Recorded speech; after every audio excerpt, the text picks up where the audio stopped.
Okay, this is Bill Robinson, who lives in Lenoir City. Mr. Robinson spent more than 7.5 years as a POW, more than any other enlisted man in U.S. military history. Today, you're about to hear his story. But first, I would like to thank you for your service to this country. Thank you. We'll get things rolling here, and just tell us a little bit about your background growing up. Okay, I was born in a little small cotton mill town in eastern North Carolina called Roanoke Rapids, which is now is 6 miles south of I-90, the Virginia border on I-95, essentially. Okay. Like I said, I was born in a mill village, and and when I graduated from high school, and had an uneventful, single mother parent, you might say, but my grandfather and grandmother played a very active part in my upbringing and who I am today. And like I said, when I graduated from high school in 1961, I had heard all my life, my uncles, my cousins, and all had served in the military at one time. Some had served in World War II, some of them had served in Korea, and some had served during peacetime. But I grew up with the knowledge that someday it would be my responsibility to defend my nation, foreign or domestic. And so the way we did that at that time is at 18, you signed up for the draft and you waited for the board to call you. Sometimes they never got called, but you were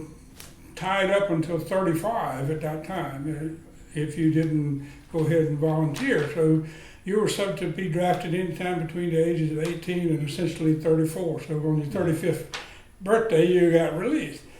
And so when you applied for employment, the first thing they'd say is you got your military obligation over it. And you say no. They said, well, come back and talk to us, and you get that taken care of. They, and you can't blame them, they didn't want to spend money training us knowing that we had this obligation overhead, and then they would be responsible to hold that slot open until we came back. So, that was, rather than, and now you would end up in a court of law if somebody told you that, but at that particular time, that was the appropriate thing.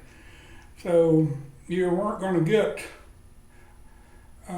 good employment until after that military obligation was taken care of. That's just a fact. And it wasn't, and I went talking to the recruiters, and I was looking for a home. I applied for the Newport News Shipyard and Dry Dock Country, which was basically military exempt because it had military contracts, and so.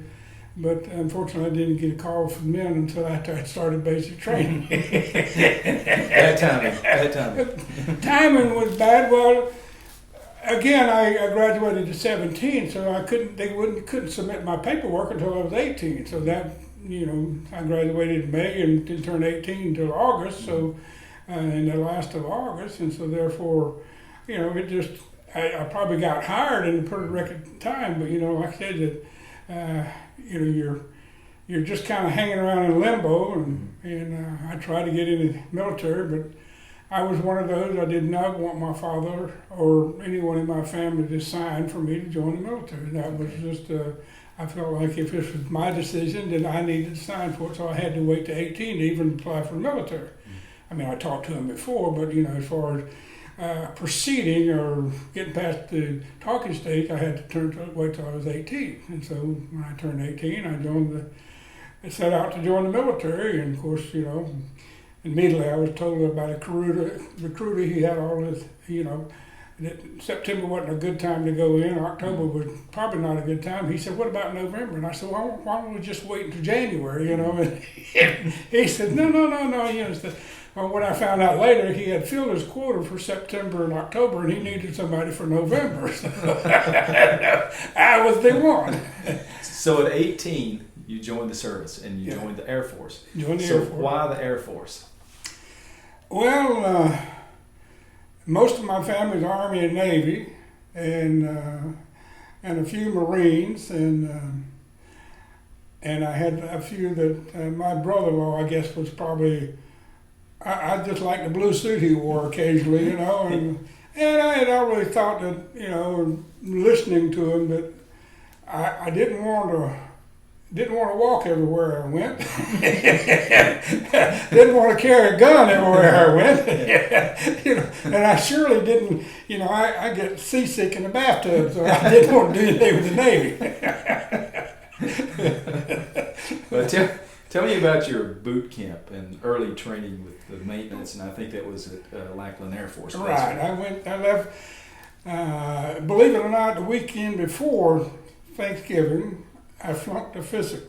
I mean, I could have took a 4F and went home and forgot the whole thing. But you know, I'm not a quitter, and so I did what the doctors told me to do: go back home, relax, stay out of stressful situations, and come back the following Wednesday. And I passed the physical, and I arrived at Lackland Air Force Base at Thanksgiving morning, and didn't realize until later that the whole Air Force was on vacation. And we were marched around in our civilian clothes for 4 days, you know, and we looked like a bunch of new guys, you might say, and we got to know each other, but over that 4-day period. But come Monday morning, when everybody came back to work, you know, they took us in and they give us $61 at one end of the building. And by the time we got done to the other end of the building, our heads were shaved, and we had all were wearing the same clothes. So none of us looked different anymore. You know, the guy from Philadelphia that was wearing his leather jacket with his big wallet on the keychain. The guy from Montana wearing a 10-gallon hat, and the guy from California, I'm not sure what he was wearing, but. And all of that was put away, and we had to start all over again. And I found something unusual about my flight was that about half of them were older than me. Simple reason was they had draft notices laying on the desk back home. Well, the rule was that if it had basically draft board on the return address, you didn't open it. You went down and saw the recruiters. That's how my brother-in-law got in the Coast Guard. His letter was laying down on the dresser, and his mother called him, so he went down to join the Air Force, and the Air Force recruiter was at lunch, so he joined the Coast Guard. That's good. That's good. So you got into maintenance training, right? Yes, I chose maintenance. I qualified in electronics and maintenance, so I chose maintenance, and I went into aircraft maintenance is where I wanted to be. Once I got through the basic training down at Lackland, we finished over the holidays, and I think on the 2nd of January, '62, we moved to Sheppard Air Force Base in Wichita Falls, Texas, and we were there until June, going through the aircraft maintenance school, and then I got when somewhere doing that, we got a volunteer to, where would you like to go from here, so. Like I spoke to my brother-in-law earlier, he had just come back from Alaska, and so I thought about this new frontier would be a great place to go, so I volunteered for Alaska, and so when the assignments came down, 3 of my classmates went to Alaska, and I went to Altus, Oklahoma, about 45 miles north, in the southwest corner of Oklahoma. It's one of the few bases in the United States that qualifies for overseas pay. It's out in the middle of nowhere. Great place, but it's yeah. So before you go to Asia, then do you remain there in Oklahoma? Yes, I came to Oklahoma, and I joined what was referred to as SAC at that time, and and like I said, the joke in SAC was you either died or retired. You weren't going to get out of SAC alive, and in any form. Well, being a helicopter crew chief in a B-52 wing, then next thing you know, I had orders to Osan, Korea. So I left. I was one of the few escapees, you might say, from Altus, Oklahoma, via Osan, Korea. I went over to Korea, and I left in August and arrived, and took leave on my way over there, and got there in October of actually September of '63. Okay. And then I spent a year, it was a 13-month tour, give or take 2 or 3 weeks, depending on schedule of flying people in and out.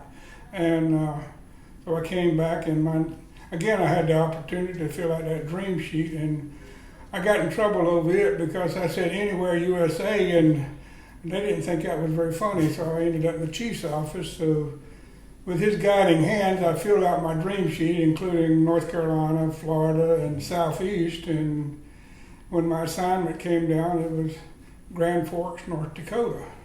So I knew that the Air Force was listening. And I arrived up there in December of '64. And